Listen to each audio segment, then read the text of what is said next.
But అంటే కథ విన్న వెంటనే సార్ అంటే అందరికంటే మనం ఎవరికి ఎక్కువ క్రెడిట్ ఇవ్వాలంటే వెంకటేష్ గారికి. కథ విన్న వెంటనే గుర్తున్న కింద మీరు వెయిట్ చేస్తున్నారు.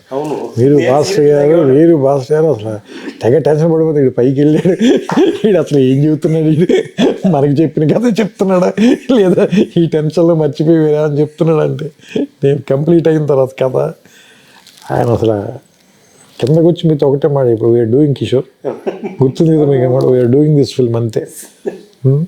అదొక్కటే మాట చెప్పాడు. ఇంకా అసలు ఏమి మాట, ఒక్క సింగిల్ లైన్ అంతే. అసలు ఎందుకంటే ఇమ్మీడియట్గా అప్పటికప్పుడు ఆయన ఏమంటారు దాన్ని అన్ని విషయాలు సెటిల్ చేసి వెళ్ళిపోయాడు అంతే.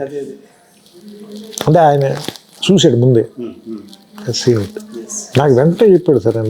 నెక్స్ట్ డైలాగ్ రాయడానికి ముందు ఇంకోసారి ఊటీ దాని కరెక్షన్ చెప్పడానికి వెళ్ళినప్పుడు, ఇది క్యారెక్టరైజేషన్ బేస్డ్ సినిమా సీన్ ఇది, దీని అందుకని ఏంటంటే నువ్వు నాకు డైలాగ్ రీడింగ్ మాత్రం కొంచెం 1-2 సార్లు నువ్వు నాకు ముందే డైలాగ్ రీడింగ్ ఇచ్చేస్తే నాకు if I have dialogue with me, so నేను ఇంకా ఏమన్నా దాని మీద వర్క్ చేయడానికి ప్లే చేయడానికి బెటర్ అవుతున్నాను. ఫస్ట్ ఆయన అడిగింది నేను డైలాగ్ ఇచ్చాను. పోర్ట్రే చేశారు ఆ సినిమాలో హీరోయిజం కాదు, నొబిలిటీ ఆఫ్ ది క్యారెక్టర్, ఆ క్యారెక్టర్ నోబుల్నెస్. ఒక్క ఫైట్ లేదు సార్ సినిమా, ఒక్క ఫైట్లో ఒక హీరోయిక్ డైలాగ్ ఉండదు. ఫైట్ లేదు కదా చిన్నపిల్లతోటి.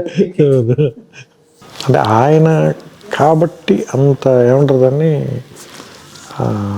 ముందుకు వచ్చి చేసేయడమో అనిపిస్తుంది కదా.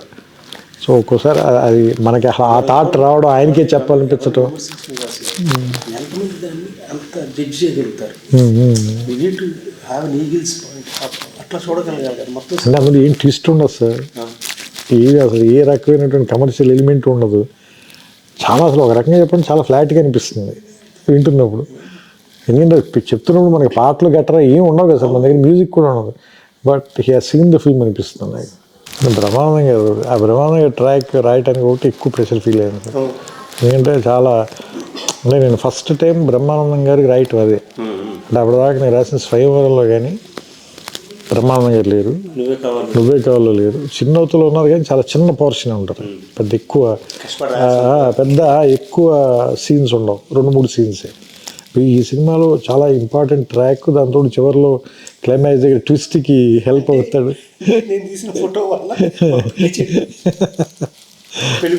అది అంటే రకరకాలుగా ఉంది మాస్టర్, నాకు మాత్రం ఏం తెలుసండి, ఇంటికి వెళ్ళి చూసుకోవాలి.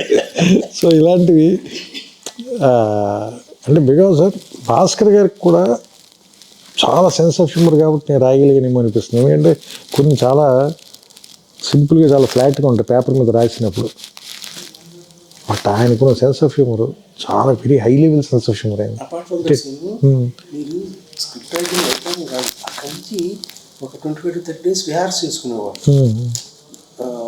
మాడ్యులేషన్ 2 సీన్లు అయిపోయింది, 3 సీన్లు అయిపోయింది, రాయడం కాదు, దాని మీటర్ సెట్ చేయటం, అప్పుడు కొంచెం రిఫైన్ చేసుకోవడం. అవును. అంటే ఆయనకి ఆ హ్యూమర్ ఆయనలో లేకపోతే సార్ నేను అంటే ఇంకోళ్ళకి చెప్తే ఇప్పుడు అవతల వాళ్ళు నో చెప్పారు అనుకోండి సార్, లేదంటే వాళ్ళు అర్థం చేసుకోలేదు అనుకోండి సార్, అది మీ దాకా కూడా రాదు, ఆ రూమ్లోనే అయిపోతుంది scene. You will never know అలాంటిది ఓ సీన్ వచ్చిందని మీకు తెలియదు. ఆయనకున్న ఆ సెన్స్ ఆఫ్ హ్యూమర్ కూడా నాకు చాలా.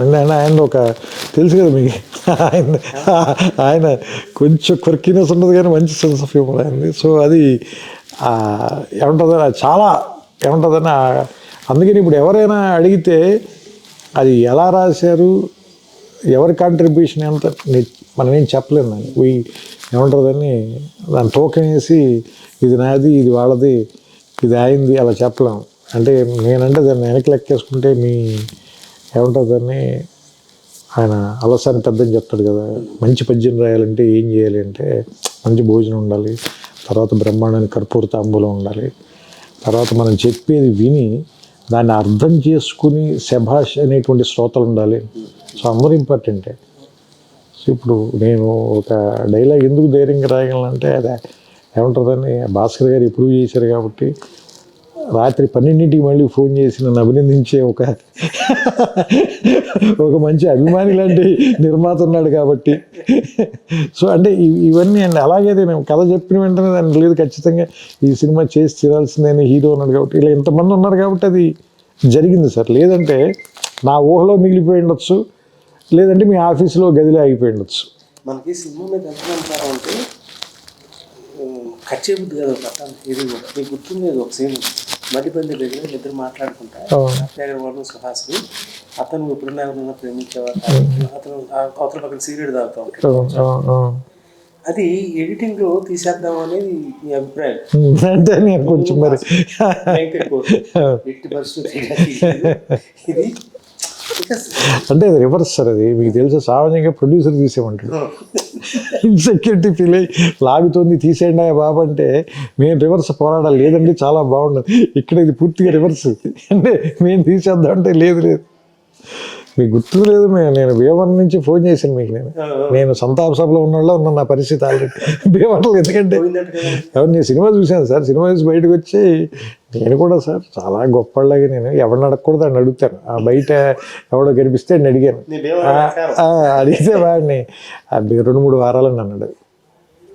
నా పరిస్థితి అర్థం చేసుకోండి సార్. నేను ఇంటికి వెళ్ళి జెన్యూన్గా చెప్తాను సార్. మా అమ్మలో తలగబెట్టి పడుకున్నాను నేను. చోక్ కాదు, మా అమ్మలో తలగబెట్టి పడుకున్నా. నేను సినిమాలకి పనికిరానేమో ఏదో ఫ్లూగ్గా రాసి ఉంటాను 2 సినిమాలు. నువ్వు చెప్పినట్టే నేను తప్పు చేశాను. ఈ లెక్చరర్ ఉద్యోగం చేసుకుని ఉంటే బాగుంటుండేది అంటే పాప మా అమ్మకి అర్థం కాలే. ఆవిడ కొంచెం బెంబీలు ఎత్తిపోయింది. ఆవిడ ఏంటి వీడేంటి ఇలాంటివన్నీ మాట్లాడుతున్నాడని.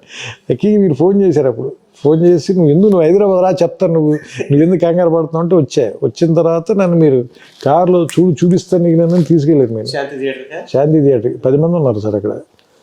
నాకు మీరు నమ్మరు అసలు. మొత్తం చెమట్లు పట్టేసి ఒళ్ళంతా తడిచిపోయింది. ఏంటి 10 మంది ఉన్నారు, కంగారు పడగా చూడు నువ్వు అన్న. ఇద్దరం కార్లో కూర్చొని చూస్తున్నాం సరే. 8 మంది టికెట్లు తీసుకోగానే కౌంటర్ మూసేశారు.